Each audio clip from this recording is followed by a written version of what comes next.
Bien, mis hermanos, buenas tardes una vez más. Vamos a pedir al Señor de nuevo su gracia mientras exponemos su palabra. Vamos a orar. Padre, nosotros queremos darte gracias porque tú eres el Rey de Gloria y eres nuestro Rey y eres nuestro Padre. Concédenos ahora por tu Espíritu la gracia de exponer fielmente tu palabra, porque te lo pedimos en su precioso nombre. Amén y amén. Mi hermano, ¿qué viene a tu mente cuando escuchas estas palabras? No trates de huir, porque no podrás escapar de mí.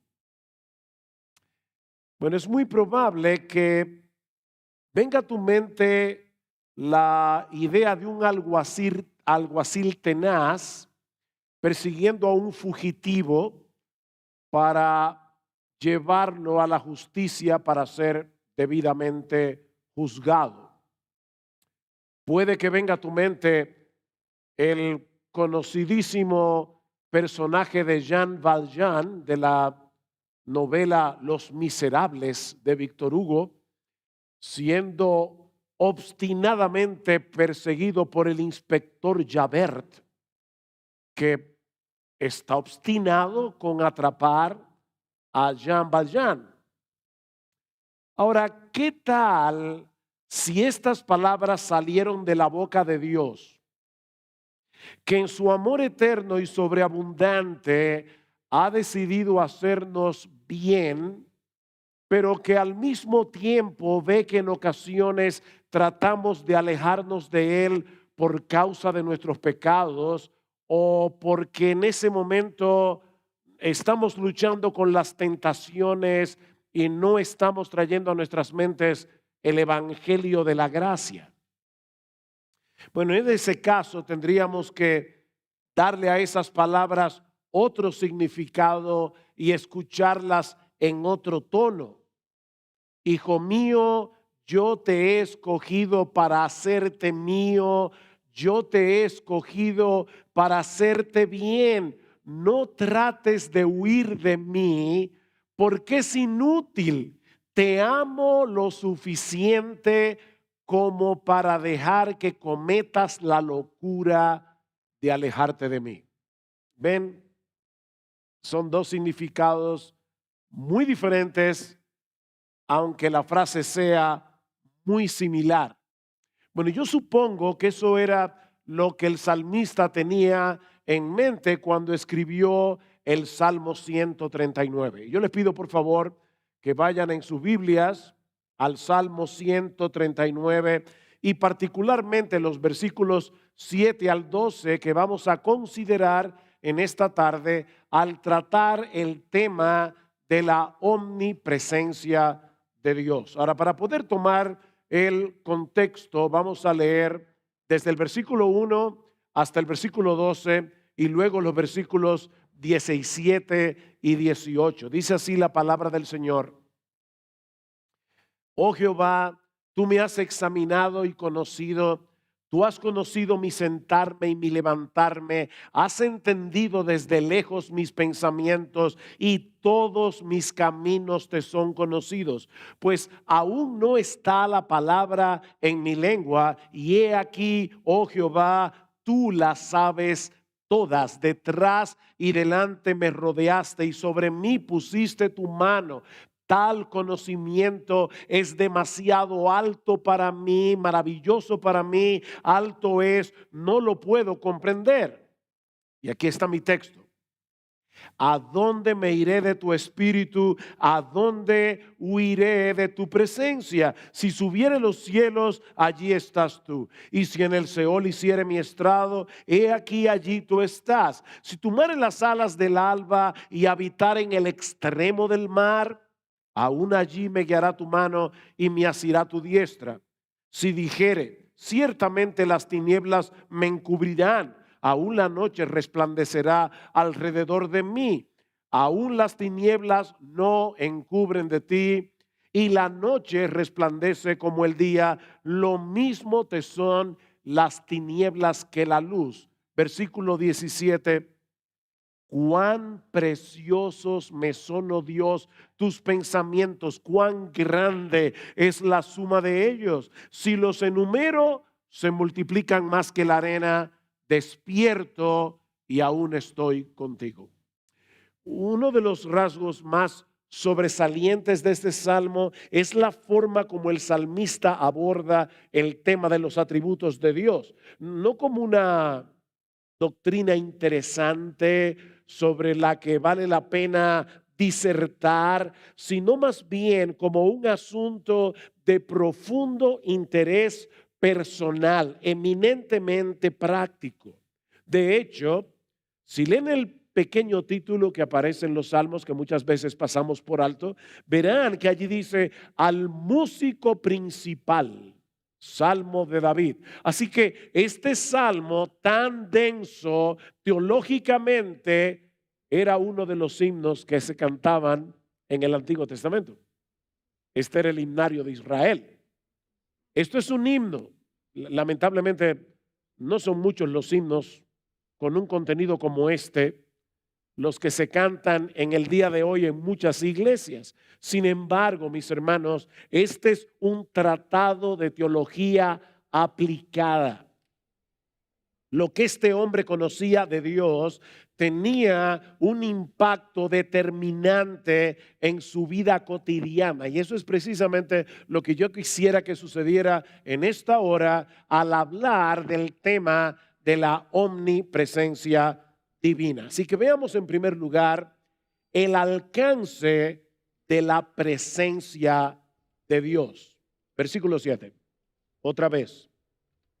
¿A dónde me iré de tu espíritu? ¿Y a dónde huiré de tu presencia? David está planteando aquí una pregunta hipotética. ¿Existe alguna posibilidad de que alguno de nosotros pueda escapar de Dios? ¿Hay algún lugar en todo el universo creado en el que podamos escondernos de Él? Y la respuesta obviamente es un rotundo no, porque no existe ningún espacio en todo el universo en el que Dios no esté. Él no puede ser confinado, Él no puede ser limitado a ningún lugar en específico, porque su inmensidad lo abarca todo. Ustedes recuerdan Primera de Reyes capítulo 8, cuando Salomón estaba dedicando en oración el templo que él había construido al Señor en Jerusalén. Salomón estaba consciente de que era iluso pensar que esa casa pudiera contener a Dios, a pesar de lo grande y de lo majestuosa que era esa casa. Pero ¿morará verdaderamente Dios sobre los cielos, sobre la tierra, perdón? He aquí, escuchen, los cielos de los cielos no te pueden contener, cuanto menos esta casa que yo he edificado. Ahora, cuando hablamos de la omnipresencia de Dios, lo que estamos diciendo no es únicamente que Dios sea tan y tan grande que Él trascienda toda limitación espacial. Por supuesto, Dios es así de grande. Pero al hablar de su omnipresencia, estamos afirmando algo mucho más sorprendente. La palabra latina omni significa todo, todo.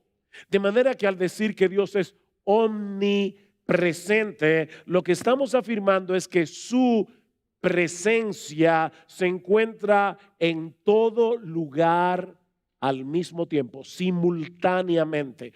Dios está en todas partes a la vez.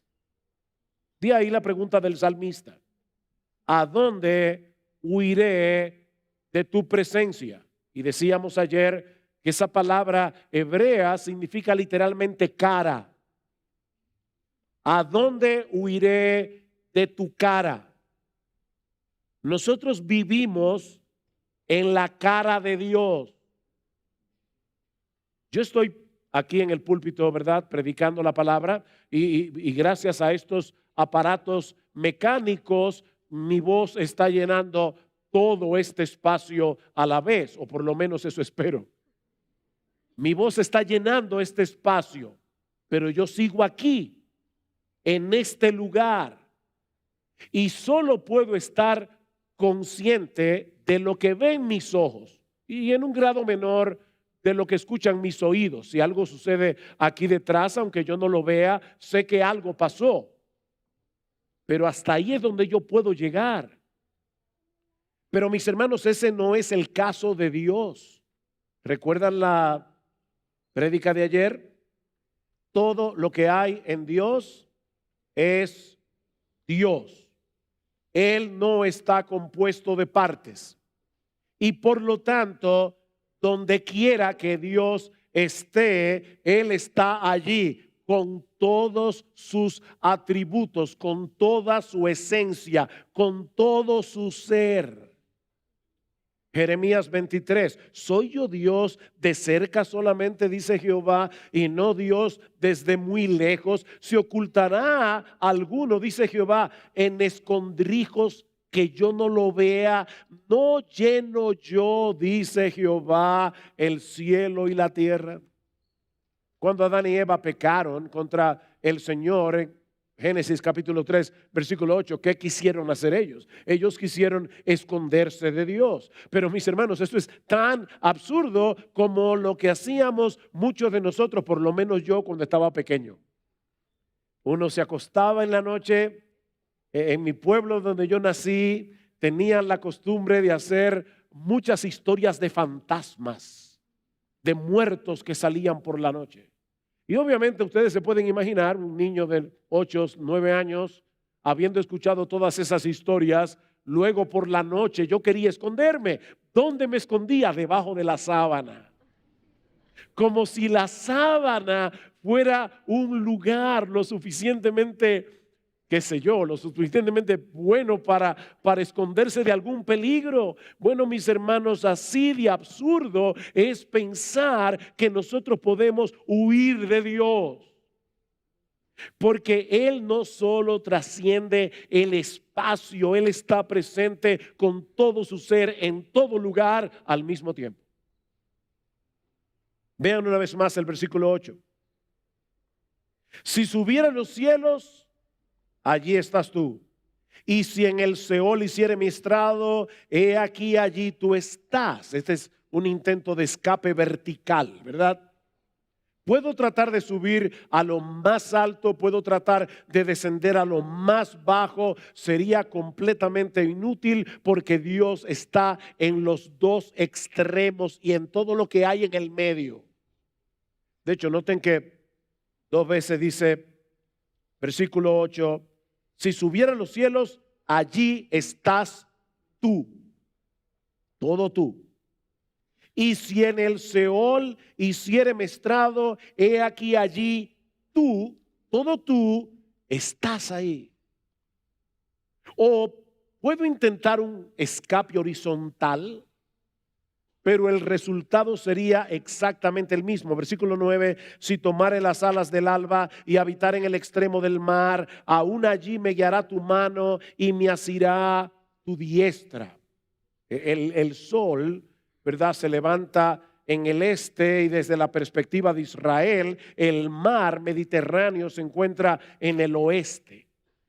De manera que si aún fuera posible huir con la rapidez de la luz a cualquiera de los dos extremos, al este o al oeste, sería completamente inútil. Y obviamente David no podía saber que la luz se desplaza en el vacío a una velocidad de 300,000 kilómetros por hora. Pero él sí sabía que ningún objeto se mueve más rápido que la luz. Cuando llegan los primeros rayos de la aurora, la luz se mueve de un extremo hacia el otro con una rapidez sorprendente, asombrosa. Y David está diciendo, si aún fuera posible, subirse en uno de esos rayos de luz y tratar de huir lo más lejos posible del horizonte, aún así sería imposible salir del alcance de la mano de Dios. Esa fue la lección que Jonás aprendió a la mala. ¿Recuerdan cuando Jonás quiso evadir la encomienda de ir a predicar a Nínive? Se embarcó en una embarcación para huir al extremo opuesto, a Tarsis, probablemente a las costas de España, pero allí en medio del mar Mediterráneo se encontró cara a cara con la presencia de Dios. Pero el salmista quiere agotar todas las posibilidades. Así que ahora él se pregunta si acaso él pudiera ocultarse de Dios bajo el manto de la oscuridad y de la noche. Versículo 10. Versículo 11. Si dijere, ciertamente las tinieblas me encubrirán, aún la noche resplandecerá alrededor de mí, aún las tinieblas no encubren de ti, la noche resplandece como el día, lo mismo te son las tinieblas que la luz. Mis hermanos, todo intento de escapar de Dios es inútil. Porque Dios no solo trasciende el espacio, sino también la luz y las tinieblas. Aunque pudieras esconderte en el lugar más oscuro del planeta, el Dios omnisciente, el Dios omnipresente te vería y te escudriñaría como si estuvieras en el lugar más iluminado del mundo. Dice el salmista en el Salmo 98, has puesto nuestras iniquidades delante de ti. Oigan esto, hermano, nuestros pecados secretos a la luz de tu presencia. ¿Tú crees que alguna vez has hecho algo de lo que nadie se enteró? Bueno, ese nadie es relativo. Porque si hubo alguien que se enteró. No podemos ocultarnos de Dios. Es imposible. ¿Qué dice Pablo a los atenienses en Hechos capítulo 7, versículo 28? Porque en él vivimos, nos movemos y somos. Todo el tiempo estamos en la presencia de Dios. Dice el autor de la carta a los Hebreos, Hebreos capítulo 4, versículo 13, que no hay cosa creada que no sea manifiesta en su presencia, antes bien todas las cosas. Pastor, ¿y qué significa en griego todas las cosas? Todas las cosas. Todas las cosas. Todas las cosas, incluyéndote a ti, incluyéndome a mí, están desnudas y abiertas a los ojos de aquel a quien tenemos que darle cuentas. Decía C.S. Lewis, podemos ignorar la presencia de Dios, pero no podemos evadirla. El mundo está lleno de Él. Y me encanta esta frase. Dice Lewis, Él anda por todas partes de incógnito. No lo ves. No te apercibes, pero Él está ahí. Ahora, si somos creyentes, ese intento de escapar es innecesario. Porque yo me imagino que ya algunos deben estar aterrados. Ese intento de escapar, si tú eres creyente, es innecesario. Porque ese Dios omnisciente, ese Dios omnipresente es ahora nuestro Padre por causa de nuestra unión con Cristo. Todos los que hemos sido perdonados, reconciliados en Él, no tenemos motivos para vivir aterrados por el hecho de vivir en la presencia de Dios. Sí debemos vivir en temor reverente, pero no aterrados. Si eres creyente. Si no eres creyente, tienes todas las razones del mundo para vivir en terror. Pensemos por un momento en una pareja de esposos que se aman intensamente. Los dos quieren vivir el uno junto al otro todo el tiempo. Yo no me imagino a un esposo que ama intensamente y genuinamente a su esposa pensando de esta manera: qué fastidio con esta mujer. Quiere estar conmigo todo el tiempo y no me deja tranquilo para poder mirar a otras mujeres. ¿Qué les parece? Bueno, mis hermanos, así es de absurdo el hecho de que alguien profese ser creyente, profese conocer al Dios lleno de gracia, al Dios lleno de bondad, que en Cristo ha venido a ser nuestro Padre, pero al mismo tiempo quisiera mantener a Dios lejos o por lo menos a una distancia prudente para poder pecar tranquilo. Para el creyente no existe un privilegio más grande ni un consuelo más profundo que el hecho de saber que estemos donde estemos, en las circunstancias que sea, estamos en la presencia de Dios. Versículo 10.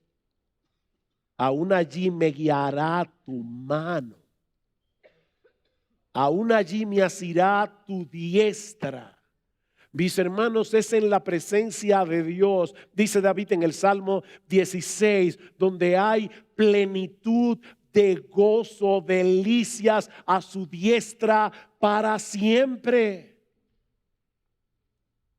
Sin embargo, como les decía hace un momento, el incrédulo sí tiene todas las razones del mundo para vivir aterrado por la presencia de Dios. Porque si bien es cierto que Dios está completamente presente en todo lugar, con todos sus atributos, eso no significa que su presencia se manifieste de la misma manera en todo lugar y circunstancia. Lo que nos lleva a nuestro segundo encabezado.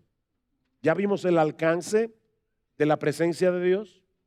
Veamos ahora en segundo lugar las diversas manifestaciones de la presencia de Dios. Todo Dios está en todo lugar a la vez, pero obrando de diversas maneras. Vamos a suponer que aquí tenemos a un padre humano que desde la pandemia está trabajando en casa. La esposa salió a hacer una diligencia, así que le dijo: mi amor, por favor, cuida al bebé. Así que él está en su computadora trabajando en la sala de su casa y al mismo tiempo él está atento a su bebé de 1 año que está durmiendo en la cuna, y al mismo tiempo él está atento al teléfono esperando que su esposa lo llame y le diga: mi amor, ya terminé, pásame a buscar. Fíjense, este hombre está presente como empleado trabajando, como papá cuidando al bebé y como esposo esperando la llamada de la esposa. Bueno, apliquen eso a Dios en un sentido infinito. Y verán que Dios está presente en todo lugar, pero haciendo un montón de cosas a la vez, algunas de ellas muy distintas entre sí. Él está en todo lugar a la vez, sustentando su creación, examinando y juzgando a los malos y bendiciendo a los suyos. Todo a la vez. Déjenme explicar esto brevemente. Dios está presente en todo lugar sustentando la creación. Los científicos le llaman a esto las leyes de la naturaleza. ¿Por qué razón nuestro planeta va girando rotativamente tras su movimiento de rotación su movimiento de traslación alrededor del Sol en una forma ovalada, a una rapidez tan y tan rápido que si de repente el planeta pegara un frenazo, tú y yo pararíamos en Plutón. La pregunta es, ¿qué es lo que mantiene al planeta girando? Bueno, los científicos dan su explicación, pero ¿saben cuál es la explicación? Que Dios está atento a este planeta. Los científicos le llaman las leyes de la naturaleza, pero eso es un apellido, eso es un apodo para decir la mano de Dios. Él está sustentando la creación, manteniendo en funcionamiento todo lo creado. Colosenses 1:17, Pablo dice que es por medio de Cristo que todas las cosas se mantienen cohesionadas, formando un todo coherente, como dice el texto. El autor de la carta a los Hebreos dice que Él es quien sustenta todas las cosas con la palabra de su poder o con su palabra poderosa. Hebreos 1:3. Pero la Biblia también nos enseña que Dios está presente en todo lugar por medio de su autoridad y su justicia, examinando las acciones de los impíos y en su momento les dará su merecido. Por ejemplo, dice en Génesis capítulo 18, versículo 21, que Dios descendió sobre Sodoma y Gomorra para castigarlos por sus pecados.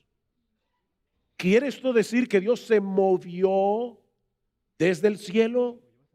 No, en el cielo está el trono de Dios, pero como decía el puritano Stephen Charnock, el cielo no es la prisión de Dios. La idea no es que Dios se movió. Esto es lo que se conoce en la Biblia, ¿verdad? O en teología, mejor dicho, como un antropomorfismo. Dios usa palabras, ideas, metáforas para que tú y yo, seres humanos limitados, podamos entender a Dios. Decía Juan Calvino que Dios balbucea en su palabra para que tú y yo podamos entender. ¿Usted ha visto esos padres que a los niños de 1 año... Bueno, eso es lo que hace Dios a través de su palabra para que tú y yo podamos entender. Y nos rompe la cabeza. Este es el balbuceo de Dios. Lo que ese texto quiere decir es que el Dios omnipresente decidió traer sus justos juicios sobre Sodoma y Gomorra por causa de su maldad. Él no se había movido del lugar, pero su juicio descendió sobre ellos. Dice en Isaías 59:2, hablando de Israel, que sus iniquidades habían hecho separación entre vosotros y vuestro Dios, y vuestros pecados le han hecho esconder su rostro de vosotros para no escucharlos. ¿Se dan cuenta, hermanos, que no se trata de una distancia física, sino relacional? Hace unos años estaba dándole consejería a un par de esposo, esposa, que estaban muy mal entre ellos. Y los dos estaban sentados en un sofá, ella lo más pegada de este lado, él lo más pegado de este lado. Dos esposos pueden estar en el mismo lugar, en la misma habitación, en el mismo sofá y estar a kilómetros de distancia, relacionalmente hablando. Es una distancia relacional. Y eso es lo que está sucediendo aquí. Los israelitas querían la bendición de Dios, pero no querían arrepentirse de sus pecados, no querían dejar atrás sus iniquidades, y eso había hecho una separación relacional entre ellos y Dios. Así que Dios está presente en toda su creación, gobernando su creación. Él está presente en todo lugar, examinando y juzgando a los malos. Pero la mayoría de las veces en que la Biblia habla de la presencia de Dios, lo hace para hablar de cómo Dios está en medio de su pueblo para bendecirlo. Casi siempre en la Biblia se asocia la presencia de Dios con la bendición de Dios. Ustedes recuerdan cómo Pablo en Efesios capítulo 2, versículo 12, comparando cómo estaban los efesios cuando todavía no conocían al Señor Jesucristo antes de su conversión. Pablo les dice que ustedes estaban separados de Cristo, alejados de la ciudadanía de Israel, ajenos a los pactos de la promesa, sin esperanza, sin Dios en el mundo, pero ahora en Cristo Jesús. Vosotros que en otro tiempo estabais lejos, habéis sido hechos cercanos por la sangre de Cristo. Otra vez, hermanos, y perdonen que insista en eso, Pablo no está hablando aquí de que ellos estaban lejos de Dios físicamente, es una lejanía relacional. Y ahora estaban cerca. El teólogo Matthew Barrett lo explica con este ejemplo. Supón que tú estuvieras en un bote de motor y se descompone a 100 yardas de una isla. La gente de la isla es buena gente, por lo que atan una cuerda a tu bote, regresan a la isla y comienzan a alarte. Pregunta, ¿qué es lo que se mueve, el bote o la isla? Obviamente el bote. Pero ¿cómo lo percibes tú que estás en el bote? Que la isla se está acercando cada vez más. Bueno, mis hermanos, es lo mismo que ocurre con el Señor. Él es la roca inconmovible de los siglos. Pero mientras tu bote se mantenga anclado en Él, vas a poder ser arrastrado, dice Matthew Barrett, arrastrado a la seguridad de la roca en medio de la tormenta. Dios no se mueve, pero Él te hace percibir su presencia en una forma muy especial. O como dice Stephen Charnock, otra vez, no es Dios el que se acerca, somos nosotros los que somos atraídos hacia Él. Isaías 57:15, porque así dijo el alto y sublime, el que habita la eternidad y cuyo nombre es el Santo. Yo habito en la altura y la santidad y con el quebrantado y humilde de espíritu, para hacer vivir el espíritu de los humildes y para vivificar el corazón de los quebrantados. El que está en lo más alto viene a habitar con aquellos que tienen un corazón arrepentido y se humillan delante de Él. De manera, mis hermanos, que Dios está presente en todo lugar, pero obrando de maneras muy diversas a la vez. Él está sosteniendo el universo, Él está juzgando y castigando a los impíos, Él está bendiciendo a los suyos. Por eso, ¿cómo bendecía el sacerdote, el sumo sacerdote, a los hijos de Israel? Números capítulo 6, ese es uno de mis pasajes favoritos. Así bendecirás a los hijos de Israel. Jehová te bendiga y te guarde. Jehová haga resplandecer su rostro sobre ti y tenga de ti misericordia. El Señor alce su rostro sobre ti y te dé paz. Esa es la bendición de estar en la presencia de Dios. De hecho, es en ese sentido que debemos entender la presencia de Dios en diversos lugares a través de la historia redentora. Dios estaba en el huerto del Edén, se paseaba por el aire del día. Dios estaba en el tabernáculo, Dios estaba en el templo. Ahora pregunta, ¿es que Dios estaba en el huerto del Edén con más de su esencia que lo que estaba en el resto del planeta? Por supuesto que no. Él es simple. Él está en todo lugar, con todos sus atributos al mismo tiempo. Pero Él estaba allí bendiciendo ese lugar en una forma muy especial. Y todo esto nos lleva a mi tercer encabezado. Ya vimos el alcance de la presencia de Dios, las manifestaciones de la presencia de Dios. Veamos ahora en tercer lugar la presencia de Dios en el nuevo pacto. La presencia de Dios en el nuevo pacto. Mis hermanos, ¿cuál es la manifestación más gloriosa, más extraordinaria, más sorprendente de la presencia de Dios? ¿Cuál es? Jesucristo. ¿Qué le dice el ángel a María Ese niño se llamará Emmanuel, que traducido es Dios con nosotros. A través del Antiguo Testamento, Dios había hecho una serie de pactos con su pueblo, promesas a las que Dios había añadido un juramento. ¿Y cuál era la promesa esencial de todos esos pactos? Yo seré vuestro Dios, ustedes serán mi pueblo. La versión que más me gusta es la de Levítico 26:12. ¿Cuándo fue la última vez que leíste Levítico? Si hace mucho te perdiste esta promesa. Andaré entre vosotros y yo seré vuestro Dios y vosotros seréis mi pueblo.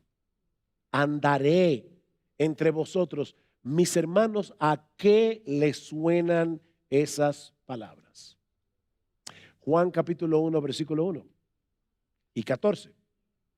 En el principio era el verbo era con Dios, el verbo era Dios y aquel verbo se hizo carne y habitó entre nosotros y vimos su gloria, gloria como del unigénito del Padre, lleno de gracia y de verdad. Lo que Mateo nos está queriendo decir, Emmanuel, Dios con nosotros, lo que Juan nos está queriendo hacer ver es que en Cristo se cumplen plenamente las promesas de todos esos pactos del Antiguo Testamento, porque en él habita corporalmente toda la plenitud de la deidad.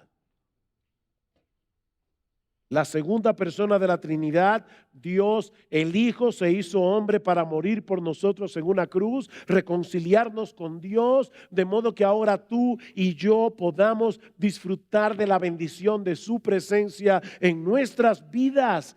Pero eso no termina ahí. Él ascendió a los cielos después de su muerte y de su resurrección, pero nos envió a su Espíritu para hacer de nosotros su morada, para hacer de nosotros templos del Dios viviente.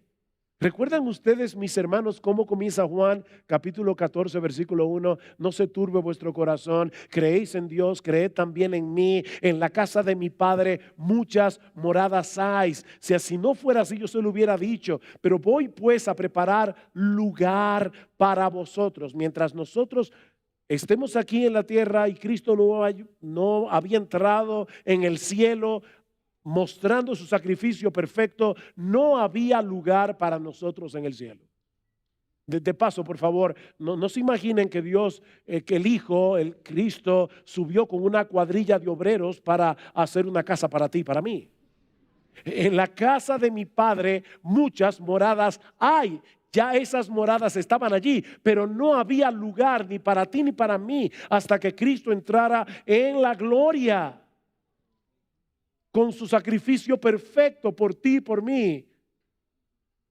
Pero ¿qué sigue diciendo el Señor? No os dejaré huérfanos, vendré a vosotros. ¿Cómo vendré a vosotros? Por mi espíritu. Yo les enviaré mi espíritu. Así que mi Padre le amará y vendremos a él y haremos morada con él, si tú eres uno de sus hijos. En otras palabras, Cristo está diciendo, yo voy al cielo a preparar un lugar para vosotros en las moradas de mi Padre. Pero en lo que ustedes llegan a esas moradas, yo voy a traer la morada a tu corazón. Dios mora en nosotros por su Espíritu. Ahora, mientras estamos aguardando el cumplimiento de Apocalipsis 21:3, sea que el tabernáculo de Dios con los hombres y Él morará con ellos y ellos serán su pueblo y Dios mismo estará con ellos como su Dios. Enjugará Dios toda lágrima de los ojos de ellos y ya no habrá muerte, ni habrá más llanto, ni clamor, ni dolor, porque las primeras cosas pasaron. Allí será el clímax de la vida bienaventurada, cuando podamos disfrutar de la presencia de Dios en cuerpos glorificados sin el estorbo del pecado por los siglos de los siglos. ¿Se dan cuenta, mis hermanos, de lo importante que es esta doctrina de la omnipresencia de Dios? Aquí y ahora. Vivimos en la presencia del Dios que mora en nosotros. Y eso tiene enormes implicaciones. Lo que nos lleva a nuestro cuarto y último encabezado: las aplicaciones prácticas de la presencia de Dios. Las aplicaciones prácticas de la presencia de Dios. Voy a ver esto casi a nivel telegráfico. No puedo ampliar cada una de estas aplicaciones. Llenen ustedes los vacíos. En primer lugar, esta doctrina es fundamental para nuestra lucha contra el pecado y para nuestro crecimiento en santidad. En primer lugar, mis hermanos, esta doctrina es fundamental para nuestra lucha con el pecado, para nuestro crecimiento en santidad. Recordar que nosotros vivimos en la presencia de un Dios 3 veces santo será un poderosísimo incentivo para decirle que no al pecado. Que no. De paso, yo dije que no me iba a extender, pero así que voy a tratar de cumplir la promesa, pero déjenme preguntarles algo. Yo no sé cuántas veces yo he hecho este ejercicio en diferentes lugares predicando la palabra. Yo le he preguntado al auditorio, ¿cuál es la palabra o la idea que viene a tu mente cuando tú escuchas la palabra santidad? Y la mayoría de la gente dice, bueno, pureza, separación, no sé qué otra más se les ocurre. Apartado.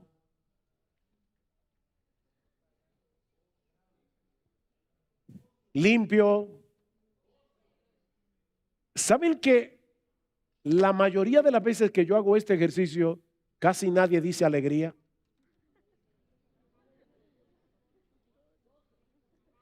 Porque lamentablemente el diablo nos ha convencido de que la verdadera alegría y el verdadero gozo no se encuentran del lado de la santidad de Dios. Pero eso es una mentira diabólica. Todo lo que hacemos lo hacemos en la cara de Dios, teniendo a Dios morando en nuestro corazón. Eso debe movernos a la santidad, y el movernos a la santidad nos está llevando hacia el gozo, hacia la alegría. 1 Corintios capítulo 6, ¿o ignoráis que vuestro cuerpo es templo del Espíritu Santo, el cual está en vosotros, el cual tenéis de Dios, y que no sois vuestros, porque habéis sido comprados por precio? Glorificad pues a Dios en vuestro cuerpo y en vuestro espíritu, los cuales son de Dios. Vivimos en la presencia de Dios.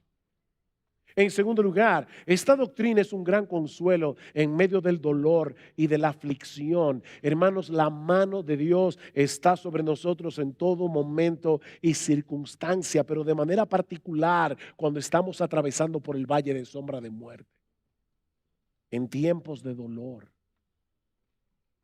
claman los justos y el Señor los oye y los libra de todas sus angustias, dice el Salmo 34:17. Escuchen, cercano está el Señor a los quebrantados de corazón y salva a los abatidos de espíritu. Mi hermano, mi hermana, tú estás sufriendo en este momento. Dios está más cerca de ti que nunca. Su presencia especial está con aquellos que claman a Él en medio del dolor, para venir a consolarlos y fortalecerlos. Piensa en el ejemplo de José, vendido por sus hermanos, encarcelado injustamente. Alguien decía, pocos lugares podían ser más angustiantes que una prisión en Egipto, pero el Señor estaba con José en ese lugar de angustia. Génesis 39:21. En tercer lugar, esta doctrina debe ser un incentivo para tener comunión con Dios y para depender de Él continuamente en oración. Mis hermanos, Él ha prometido estar con nosotros todos los días hasta el fin del mundo, sobre todo cuando estamos inmersos en el cumplimiento de la encomienda de hacer discípulos. Él está contigo, Él está ahí. Aprovecha todo momento para tener comunión con Él, para estar en una continua y deleitosa comunión con Él. Estás manejando, vas hacia el trabajo, te vas a encontrar con un cliente, tal vez no precisamente con el más agradable, con el más fácil de tratar. Señor, yo sé que estoy en tu presencia. Por favor, ayúdame. Por favor, dame paciencia. Dame sabiduría, dame gracia para poder tratar con este hombre. Aprovecha, mi hermano. Yo a veces pienso, en serio, y me duele cuando lo pienso. A veces me imagino al Señor como, ¿usted alguna vez ha estado en una boda donde lo sientan en la mesa en la que usted no conoce a nadie? Sí. Y está todo el mundo, ¿te acuerdas cuando fuimos juntos? Y tú estás en la luna de Valencia. Tú no entiendes nada, tú estás fuera de lugar. Te ignoran por completo. En ese momento tú eres invisible. De verdad, a veces yo me imagino al Señor en nuestra casa completamente ignorado. Él está ahí. Habla con Él. Ábrele tu corazón. Cuéntale lo que te preocupa. Aún comparte con Él tus quejas. Saben, hermanos, no es lo mismo quejarse de Dios que quejarse con Dios. Lee los salmos y allí te vas a encontrar con hombres muy sinceros que le dicen a Dios, como el salmista en el Salmo 13, ¿hasta cuándo? ¿Hasta cuándo? ¿Hasta cuándo? ¿Hasta cuándo? 4 veces en 2 versículos. ¿Hasta cuándo, Señor? No es lo mismo quejarte de Dios que quejarte con Dios. Ábrele tu corazón, que Él está ahí, a tu lado, 24/7. En tercer lugar, en cuarto lugar, la omnipresencia de Dios debe ayudar a los creyentes a luchar con el temor. A luchar con el temor. Alguien ha dicho, donde quiera que las pruebas te encuentren, escucha su promesa. No temas porque yo estoy contigo. No desmayes porque yo soy tu Dios que te esfuerzo. Siempre te ayudaré. Siempre te sustentaré con la diestra de tu justicia. Siempre.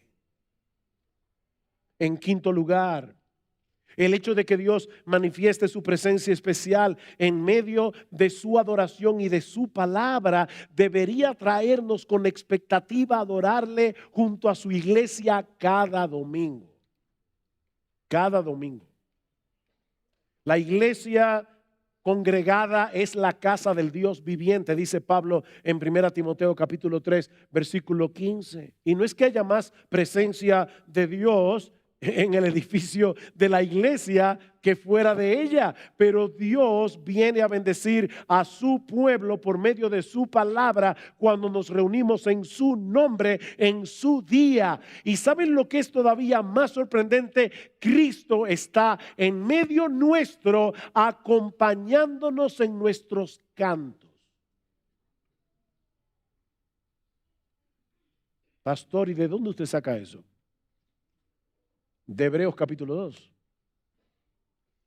Dice en Hebreos capítulo 2, Cristo citando, o el apóstol aquí, al autor de Hebreos, citando el Salmo 22, dice Hebreos capítulo 2, versículo 12, dice que el Señor está allí diciendo, anunciaré a mis hermanos tu nombre, ese es Cristo, en medio de la congregación te alabaré.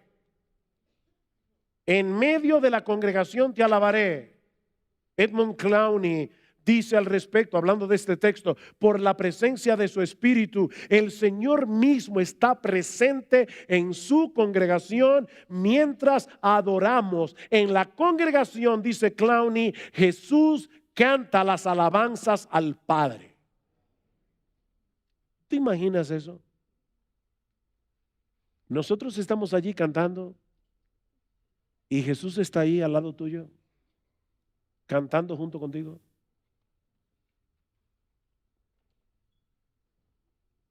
Cada domingo debemos venir a tiempo. ¿Tú eres de los que llega tarde al culto? Recuerda, se puede tener excusas para llegar tarde, solo que deben ser aceptadas por el que te invitó. Y el que te convocó fue Cristo mismo.